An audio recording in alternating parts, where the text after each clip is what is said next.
بسم الله الرحمن الرحيم الحمد لله رب العالمين وصلى الله وسلم وبارك على عبده ورسوله الأمين نبينا محمد وعلى آله وصحبه أجمعين أما بعد السلام عليكم ورحمة الله وبركاته. Welcome to a new program of Umdatul Ahkaam. And if you recall, last time we finished hadith number 71, and today inshallah we will be studying hadith number 72. This hadith was narrated by Imam As-Sahabi, the great companion of the Prophet ﷺ, Anas ibn Malik, may Allah be pleased with him.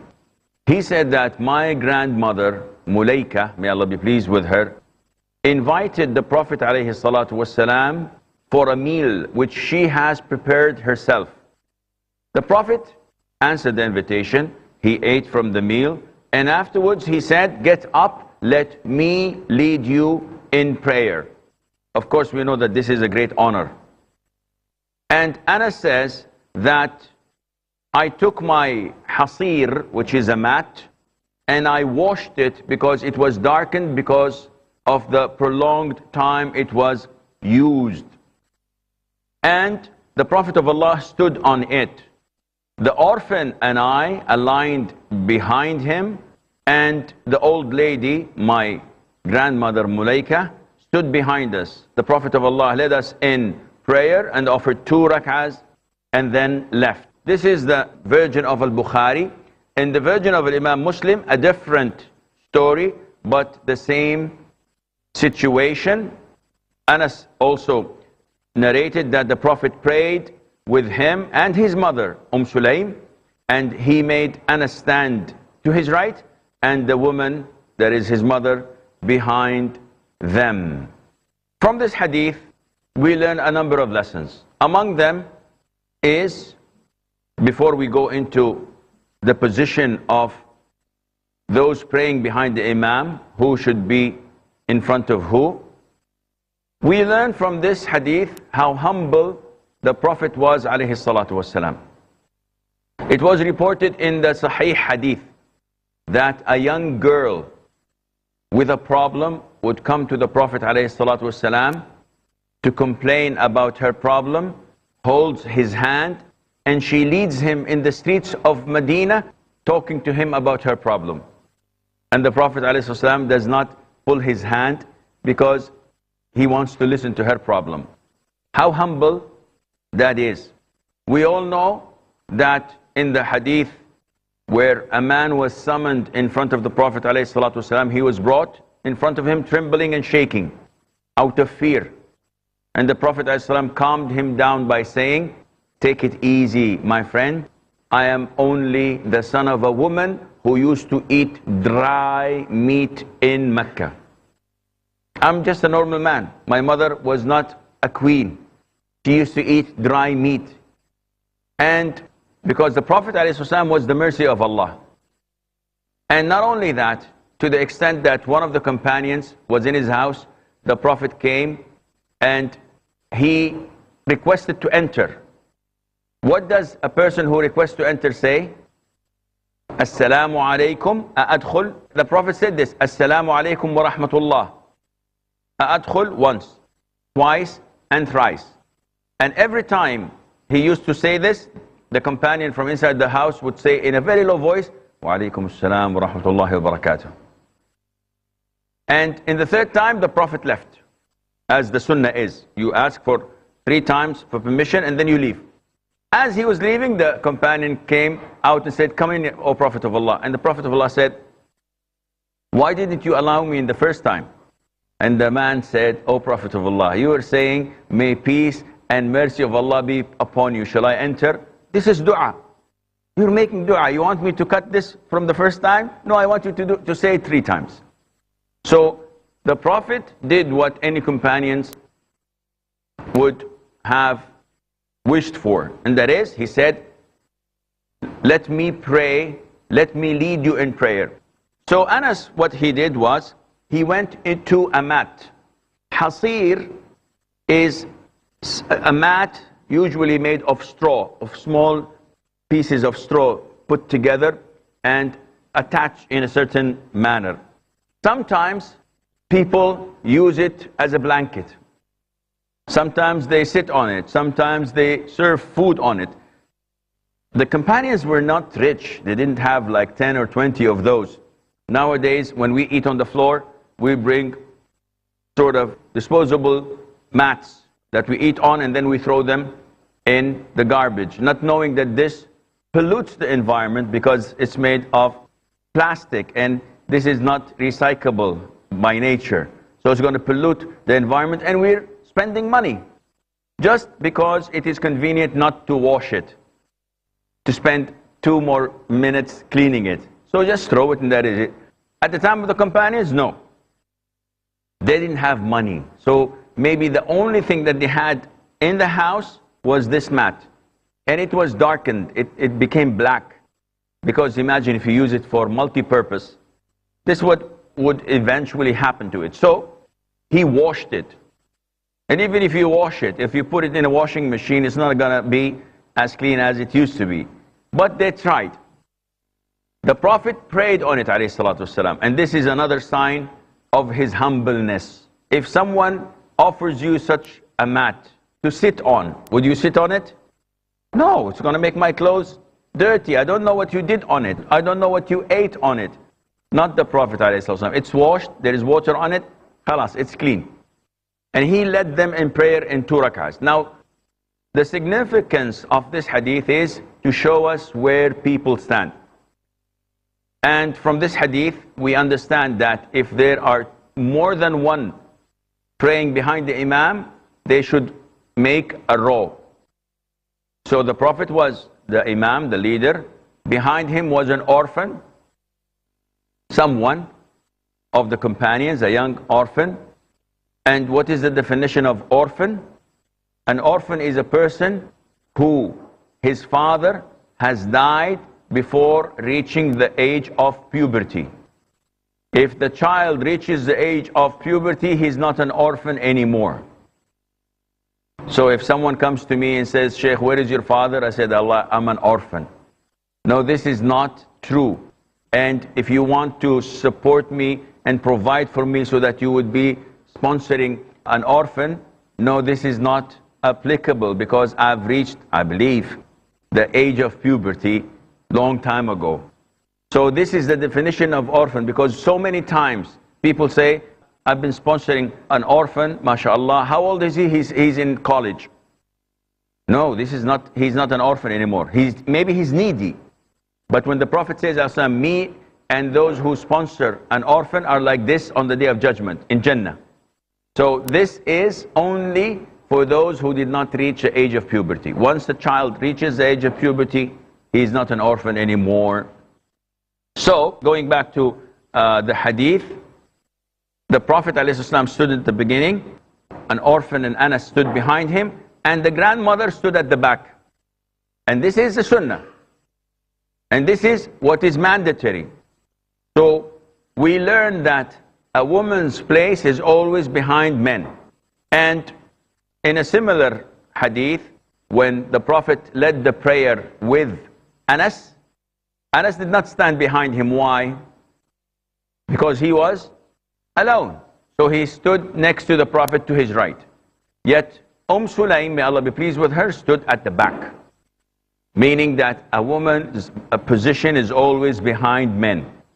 And to us this is normal. To us this is logical. To the non-Muslims, especially to the women, they might find this inferior. They might find this not worthy of them because there is no equality. But any logical person would know that this is the best thing to do. What is the essence of prayer? Khushu', submissiveness. So if you have a woman in front of you praying, if she makes ruku' or sujood, if she bows or prostrates, are you going to face the Qibla? It's a different Qibla. And this is not good for your prayer. If she's standing next to you, then definitely you would narrow the gaps and straighten your line and touch the shoulder to the shoulder and to the ankle. And if anything more I can do, that would be significant. But Islam came to protect both men and women. And that is why Islam segregated between them. Even if she was your wife. If I'm praying with my wife in my home, can she stand next to me? No, not at all. She has to stand behind me. This is the Sunnah, and this is from the one who created men and women. This is from the one who knows what's best for men and what's best for women. And it's not man-made. And that is why it's a divine religion. We have a short break. Stay tuned. And inshallah, we'll be right back.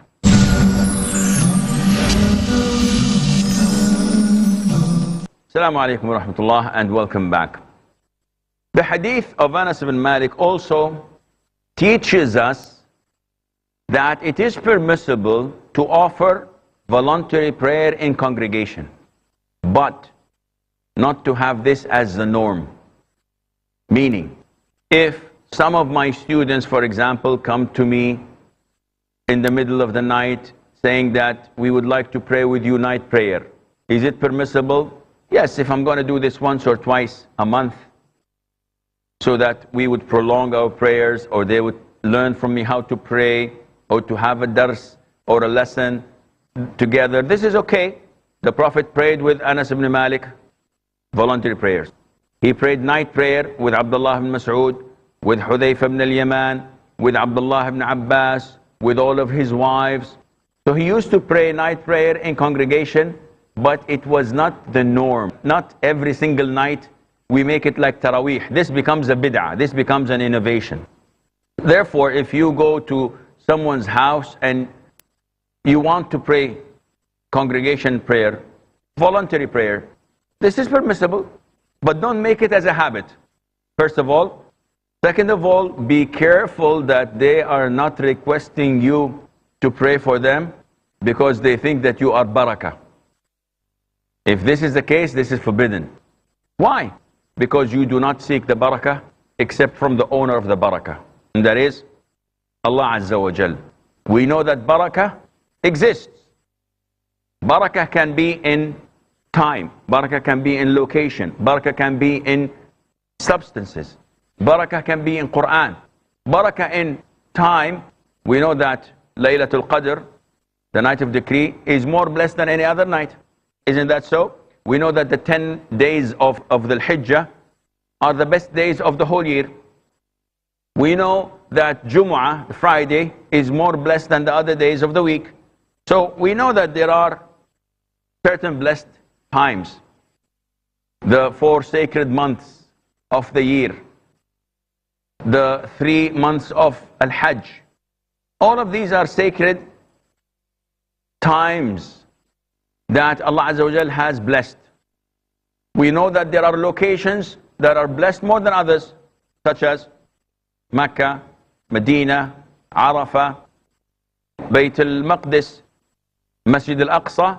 We know that one prayer in it is equivalent to 500. So it is blessed. In Medina, 1,000. In Mecca, 100,000 elsewhere. So these locations are blessed. We know that there are surahs of the Quran blessed more than the others. Surah Al-Baqarah and Surah Al-Imran. They are blessed. They are Al-Zahrawan, Al-Ghayayatan, as described by the Prophet ﷺ. We know that even in eating, there are certain position. If you do it, you get the blessing of Allah. For example, the companions used to complain to the Prophet ﷺ that they're unable to have sufficient food. It always runs out. The Prophet says, eat from the same plate and do not eat alone. You know, open buffets are like this. When you put your food and go and eat alone like a monkey. No, the Prophet says, eat from the same plate. All of you eat from the same plate. And do not eat from the middle of it, because the barakah falls on the middle. So the Prophet says the barakah falls on the middle. So you have to eat from the sides until the middle goes, and then you eat it and you consume it. And not only that, if you finish your plate, the Prophet says, clean it and lick it, because you do not know where the barakah is. Not only that, even your fingers, the one you ate with. Also, you have to lick it because you don't know where the barakah. And all of these things Muslims do not because of culture, because of their seeking the barakah. Now, if someone says, okay, Sheikh, I'd like to drink water after you from the same glass because I'd like to get some barakah of your knowledge or barakah of your religion, I tell you, you will be possessed by the worst types of jinn because I have no barakah. And no living being after the Prophet ﷺ has barakah, not even the companions. The barakah is only in the Prophet ﷺ, in what he used, in what he wore, in what he ate, in anything that came in contact with him. Other than that, do not seek the barakah except from the Prophet ﷺ. If you have questions, we will take your questions inshallah just before the end of the session. Let us finish this hadith inshallah. So in the hadith also, we find that answering the invitation can be mandatory and can be recommended. Scholars say that it is part of the rights of a Muslim over a Muslim, that when he invites him, he accepts and answers the invitation. But when? Scholars say when the invitation is mandatory, such as when he's inviting you for the meal of the wedding, or he's inviting you for aqiqah, if he was blessed with a child. These are considered to be wajib invitations. You have to go. Other than that, it's recommended and voluntary. If he's making a gathering for his friends and he's cooking a meal and he invites you, this is not mandatory. It is recommended that you answer because he would feel good about it. However, in the mandatory and in the voluntary, if there is something haram, you must not attend. Examples. If I'm invited to a wedding, but the wedding is mixed, women and men, I cannot go. This is un-Islamic. One says, Sheikh, all of our weddings are like this. I say, well, revise your Islam, because you are not on the correct Islam. It is forbidden for men and women to mix in weddings, in gatherings, in family gatherings. My paternal aunt is coming, and her husband and her children and her daughters, and they're visiting us. And my mother says I have to eat with them and talk with them and maybe take the girls out to see the city. MashaAllah, tabarakallah. And she says that this is part of Islam because Islam tells us to be hospitable to our guests. Yes, but it doesn't tell you to take them to the disco or go to a nightclub. It tells you to follow the Sharia. And mixing with the opposite sex who is not a mahram for you, this is completely forbidden. You're invited to a wedding that is segregated, alhamdulillah, men only. But once you went in, you found a live band playing music. This is haram. It is not permissible for you to attend such a wedding. Go and tell them this is haram, I'm leaving, assalamu alaikum. Or even better more, you call the bride and tell him that this is not permissible in our religion. So, answering the invitations is a good thing for us to do because this gets us closer and to each other, and we're following the sunnah, providing we do not do any forbidden things. We open the floor for questions. Raise your voice, please. It has become customary in Bombay, when two people meet, they ask for a blessing, pray for me.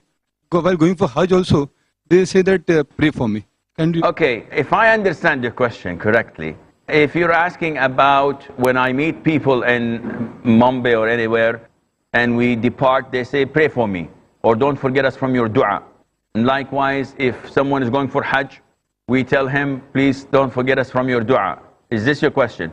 This is not asking for a blessing. Blessing is different. Blessing is when I come in, or the Imam of Haram, for example, as I've seen that in UK, in England, the sophisticated people, I've seen them attacking Sheikh Abdul Rahman Siddiq and tearing his garments. Why? And they're happy. They say, we got this barakah from Sheikh. What is this? They're going to wash it. They're going to put it in their living room. I don't know. But they think that any traces of his is a barakah. This is haram. This is shirk. Other than the Prophet ﷺ. But when you go to someone and ask him to make dua, it's an issue of dispute, whether it's permissible or not, but no one says it's shirk. Some say that it is not recommended because you're not depending on Allah. What's the difference between you and me when it comes to dua? Oh, Shaykh, your dua is more acceptable. How do you know? You don't know. Maybe it's less. Allah mentioned in Surah An-Naml, أَمَّن يُجِيبُ الْمُضْطَرَّ إِذَا دَعَاهُ وَيَكْشِفُ السُّوءَ وَيَجْعَلُكُمْ خُلَفَاءَ الْأَرْضِ. Who is it that answers the one in distress? More. Allah Azza wa Jal. So the one who is in stress is closer to Allah to answer his call than any one of us, right? So if you have a calamity, if you have a problem, and you see someone going for Hajj, if you tell him, make dua for me, I'll tell you, your dua is more acceptable than his. Because you're the one in need. And a lot of the Muslims don't know this. So, is it halal or haram? I believe that it is halal. It is permissible to ask someone to make dua for you. But always, as stated before, change your intention. In the sense, I'm not asking him to make dua because he's closer to Allah. I'm asking him to make dua because I know that Allah has appointed an angel. Whenever he makes dua for me, the angel says, and to you, similar to it. So I am benefiting him when he's making dua for me. If I have this intention, inshallah, there's no problem at all. Sheikh, as you said regarding the invitation that it is mandatory if it is for a walima or for aqiqah, but due to some priorities, some other priorities, if we cannot go, because as you said, it's mandatory, so if we don't go, we would be sinning. So how do we, adjust that? If you have an emergency that allows you to skip, yes, if someone is sick, and he says, "Ya akhi, I have to crawl on my knees and hands to reach the invitation because it's wajib." No. لا يكلف الله نفسا إلا وسعها. Allah Azza wa Jal does not oblige a soul except up to its capability. And not only that, if you ask the host, so for example, if your mother is coming and you are receiving her from the airport at the same time of the dinner, so you definitely ask the host and tell him, "I'd like to be excused because this and that," and definitely the host would tell you, "Akhi, you're excused, go ahead." Even if you don't feel like going, if you ask permission from the host and tell him that, "I have, some work to do, I'm tired, I don't feel like coming, next time I'll make it up for you," and he says it's okay, then there is no sin at all. I'm afraid that this is all the time we have. Until we meet next time, fi amanillah. Wassalamu alaikum wa rahmatullahi wa barakatuh.